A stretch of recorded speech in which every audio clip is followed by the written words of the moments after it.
Hello mindful foodies, Inga from Health Origins here. So today I'm going to show you how to make these creamy shiitake mushrooms. So we'll start by cutting up the onions. So I've already got my onions cut into small, like slim or thin half moons here. So this is one small onion. I would go for a medium or even large onion because I love onion, but that's all I've got at the minute. And then you could go for about 250 grams of mushrooms. So you could use chestnut or even, white close cup mushroom or I've got here, I've soaked shiitake mushrooms. So you can either soak them overnight, or what I did, I've boiled them in a bit of water for about 20 minutes and let them sit for about another couple of hours. But as long as you boil it for about 20 minutes, let them sit for, say maybe half an hour, that should be ready to go. So I'm gonna just cut them in half and then slice them in small slices like that. So this is about 10 shiitake mushrooms I've got. If you're using dried shiitake, or you might have fresh shiitake as well, so you can just chop them up. So the mushrooms are chopped. I'm going to keep my soak water because we're going to use this to deglaze the pan when we are frying. And then the third optional ingredient, I had one aubergine here that I cut into little squares, and I've dry roasted it in 200 degrees Celsius for 20 minutes. So that just gets rid of that extra moisture from it. And then you could use this to add to this dish or any kind of stews or any kind of other dishes. I find that this prevents the aubergine being like really kind of that texture of being like really sludgy, if you like. This, when you if you dry roast it in the oven first, then it's just kind of, I feel like it's a better manageable vegetable, unless you obviously want to make baba ganoush, then you don't want to do that. Now, since we are making creamy mushrooms, we need something to make it nice and creamy. So I'm going to be using silken tofu here. So it's 300 grams of silken tofu, which I'm going to just pour with a little bit of water here, just to make it a bit more liquid. The water was just in the pack. So I'm going to just blend this up to make it into a smooth paste. Or alternatively, if you're not using soy, if you're allergic to soy, you could use maybe 4 or 5 tablespoons of coconut cream instead. So, that stuff that settles in the coconut milk tin, you could use that instead. But this is a lower fat version. So I'm going to just blend this up.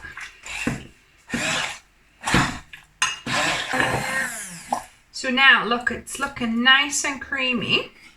And now for seasonings, I'm going to be using my White Miso Paste, which I'll link down below and above how I quickly make my miso paste.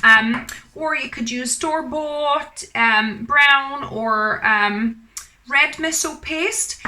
Or alternatively, if you're allergic to soy, obviously you could use some salt or even maybe vegetable stock as well. And also a little bit of pepper as well. So I preheated my frying pan here, and I'm gonna put my onion and mushrooms straight in.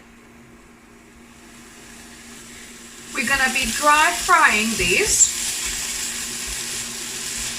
for a few minutes, and if they start sticking, I've got some mushroom water to add, or you could also use olive brine if you don't have soaking water, if you're using fresh mushrooms, or just water. You could plainly use water. I just think green olive brine just adds a little bit more kind of more flavor, a bit of kind of like marinated almost taste, and the saltiness as well. I want to let the onions to get a little bit golden. I don't want to put too much water. Like I say, I'll cook it dry fry it until it starts sticking. to the bottom. So the mushrooms and onions have been sauteing for about 5-7 minutes here. So I'm going to add a little bit of mushroom water now, maybe 1/4 cup.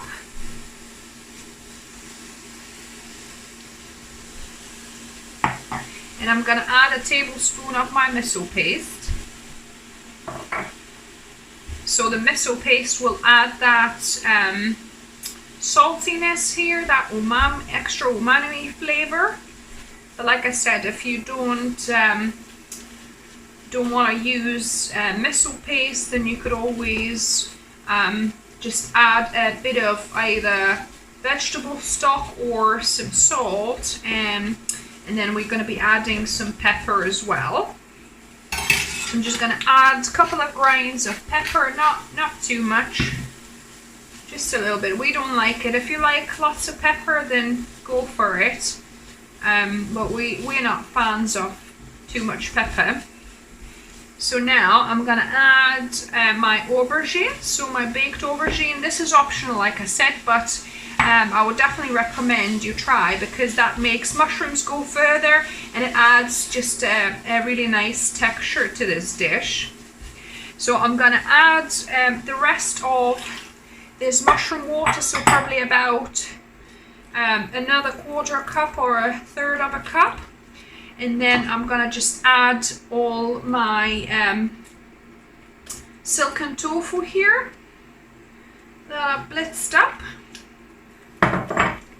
So we'll want to get this to boiling point, and then to simmer it closed on kind of low for about maybe 5 minutes to let all the flavors kind of infuse and marinate.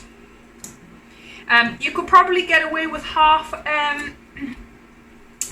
of the measure of the silken tofu, because this is like really creamy now. I think 150 grams, half of the tub would probably be enough actually. Or if you're not using silken tofu, like I said, use maybe 5-6 tablespoons of coconut milk instead. So now this got to the boiling point. I'm gonna reduce it on low. Gonna stick the lid on and let it cook for about 5 minutes. So it's been 5 minutes. The mushrooms have been simmering. I'm gonna just switch this off. I'm gonna just do a little taste test for salt. Yes, it definitely needs more salt here. Add a tablespoon of soy sauce as well if you like. So now I'm going to mix this up and we're going to be ready for taste testing. So now on to the best part, taste testing these creamy shiitake mushrooms. And I've got my lovely husband here, Mark, to help me do that. Hi guys. So I've got some some nice young potatoes steamed here. We're going to be going to have our dinner, but let's just give it a little go. So there's some aubergine pieces, some mushroom pieces there, the longer ones. Mm-hmm. So let's have a little try. I'm just going to try it on its own without the potato for now. We're trying it without the potato first, okay. If I can get it to stay on the fork, that would be a start. Really nice. I think it could do with a little bit more salt. Just a tiny bit. But it's nice, isn't it? It's really good. You don't need much more just salt. I mean, that's yeah, it's pretty good just as it is. Just a tad, but yeah, this is delicious. And you could have this, either on the potatoes, steamed potatoes, boiled potatoes, baked potatoes, or rice as well. It would go really well with rice as well. Did we mention potatoes? We love potatoes in this house. So yeah, so if you like this video, give us a thumbs up. If you try this, let me know what you thought of it. If you're new to this channel, welcome and subscribe for more videos on Wednesdays and Sundays now. I'm changing the date from Saturday to Sunday. What? I know. I've been doing Wednesday to Saturday for a while, but I'm switching to Sunday because it just seems to work better with my schedule, and it gives you, still a good time in between the two videos. Gives like a good spacing. So I hope Sunday works for you guys. And as always, remember, food is fuel. So be mindful of what you put in the body. Until next time. Bye, guys.